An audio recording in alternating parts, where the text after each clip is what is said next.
We're on board Royal Caribbean's Brilliance of the Seas in an Oceanview balcony. Come on inside.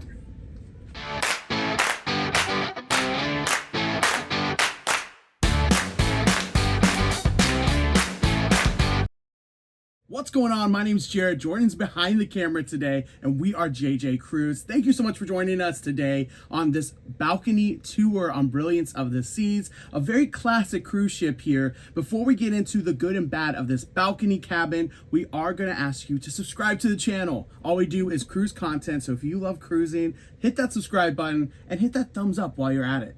Now let's get into the good and the bad, and by the end of this, you'll be able to find out if this cruise cabin is right for you. Let's start off with the tour of the closet area. Now, of course, when you come into any cabin, you want to know if there's good storage. In here is a lot of great storage space. The cabinets are very vast, great for a long journey, and one that we love. There's also multiple shelving units as well. The shelving units are great for storing those stackable items, maybe some shoes as well. And you can even see there's one on top as well. Now moving into the bathroom space, before we get inside, you'll notice behind the bathroom door are a couple of hooks. This hallway is tight, so we did not use these much, but it is something available to you if you like it. And before we get inside the actual bathroom, there is an actual temperature gauge. I will be honest with you, it's one of our bads. It does not work very well. We actually never know if it's heated, cold, whatever it is, because it really doesn't change whatever we set it at. Now let's get into the bathroom. You'll notice immediately in the bathroom, there are 4 hooks. So there's definitely plenty of hooks within the cabin for those that like to hook things up, whether it's hats or anything like that, robes, whatever it may be. One thing we obviously do not like in a bathroom is a shower curtain, and here is a shower curtain. Luckily, there's a lot of space in there, so it didn't cling to our bodies. It didn't make a mess inside the bathroom. You'll notice that there is a one-stop body and hair wash dispenser.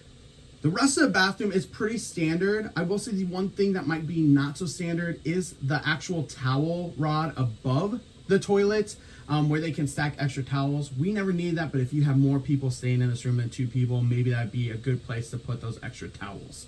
Also, one thing we really love here is to have storage in the cabinets and behind the mirror. It's out of sight, out of mind, but also good for cleaning purposes, so you don't have any of those cleaning products near those toothbrushes or anything else that you like to use in the bathroom. Now let's get into the main living space, and it is a little smaller than a lot of balcony cabins on Royal Caribbean Cruise Line. I will say that it is great though for working.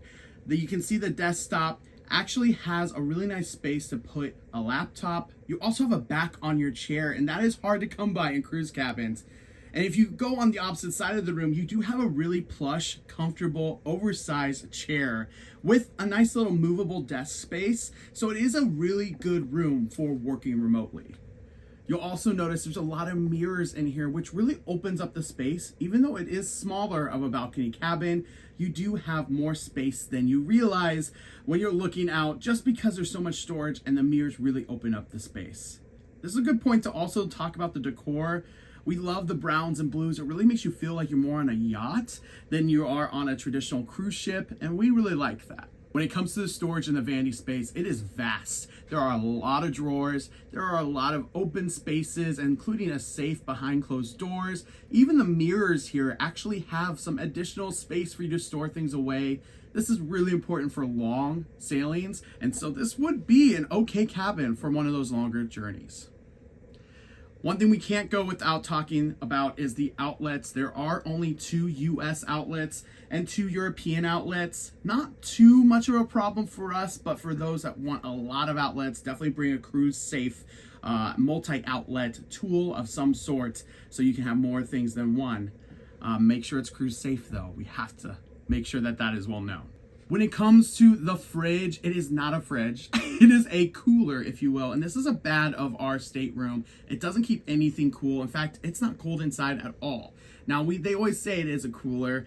I would say that it's more of just another storage place. It's the same temperature as any cabin, so it really doesn't do a good job for what it's meant for. If you need any medical purposes like insulin, make sure that's well known in advance, and they'll provide you something that makes it safe for you to put your medical needs that need to stay at a certain temperature. For the TV, not a huge TV, but for almost 20 years old of a cabin, This is actually a pretty good size, and it does swivel. We also were really impressed with the channel selection. There is no on-demand TV, so if you have any on-demand movie needs, you won't have that here, but that's why there's a cinema over on board as well. Now, when we get into the bed space, you're going to notice there is a curtain that you can draw, so you have private quarters. This is great for those that want to go to bed late at night, but someone wants to stay up, watch TV, or maybe work really late into the night on their laptop. There's also a reading lamp by the chair, so you can have a full light on one side of the room and no light on the other side of the room. We really like this. This reminds us of some of those other larger cabins on other cruise lines as well. When we get to the bed was really comfortable. There's also great storage underneath the bed as well. And once again, the overall theme is just a delight to have. That brown and blue, the woody feel is really that of a yacht-like, and we like that a lot. When we come next to the bedside, those tables are great for storage. There is a drawer as well as a shelf unit. And then on top, you're gonna have a place to set any of your drinks or anything you need late at night. And then of course, we have a light and a reading lamp attached to both sides of the bed. These are, of course, great for those late nights where you're reading when their partner might not be in bed. We really enjoyed the bed space and had no problems whatsoever. Now, that's late at night, but when we woke up, we did have a slight problem. The curtains are not light tight. Something we recommend is bringing magnet hooks or magnets of some sort to get the curtains to be light tight. When we step out into the balcony space, it is smaller than we want it to be. However, we don't spend a ton of time on our balcony, so this wasn't a huge problem for us, but we know some of you love your balconies and having a lot of stuff to do out on the balcony, whether it's having breakfast or anything like that. This is not the ideal balcony for that. You might need to go ahead and upgrade to a junior suite to get a little bit more room. Let's talk about the good and the bad here. The good, let's start with the good. The good is that this is a really nice looking cabin. Even though it's a little smaller, it does really feel open with the mirrors, and we love that. Another thing we love is that the bed is comfortable. We really enjoy a comfortable night's sleep and a cruise ship, and that is something we got every night for Brilliance of the Seas. The other thing that we really enjoyed is the storage. If we took this on a long journey, it would be totally fine because there was plenty of storage for us to go ahead and not worry about coming back to a mess or a lot of things just wide open in the open space. Along with the storage for long journeys, it is a good stateroom for working. It's not a huge size of stateroom, but it does have multiple areas that are ideal for working, and you have backs on your chairs, which is very important to any of us that work long hours in the stateroom without a back. It is very noticeable. Now, when we talk about the bad here, you have to realize this may be not something you have to worry about, and that's okay for you. We just want to make sure everyone knows. So if this isn't good for you, just know that you might need a different kind of cabin. The first bad is the size. For a balcony stateroom, this is not the largest stateroom. And even though the mirrors help with that, you do feel a little bit more inside than you like to. So that is something that we wish was a little bit more space. Obviously, that is in contrast with the storage. So you got to get one or the other in most cabins. Another bad is the temperature. The fact that we couldn't really change the temperature to be hotter or colder effectively was really a bummer. If this was a really hot sailing, we would have had a lot of trouble because it was pretty hot in our stateroom, and that is something that might be a problem for you as well. The cooler is the next thing. It didn't keep anything cold. It wasn't cold itself in any way, and so that is just not doing the job that it's meant to do.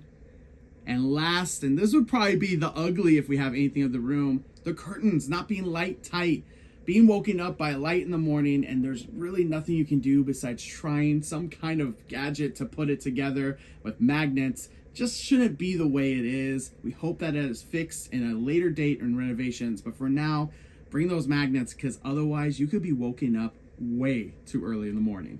That's it for this tour. Let us know in the comments below, was this a cabin you would book? I know that we would sail in this cabin again. We'd come with those fixes for the things that are small that we could correct. But overall, a great balcony stateroom for us. Let us know in the comments below. And don't forget to hit that subscribe button and that thumbs up. And until next time, see ya.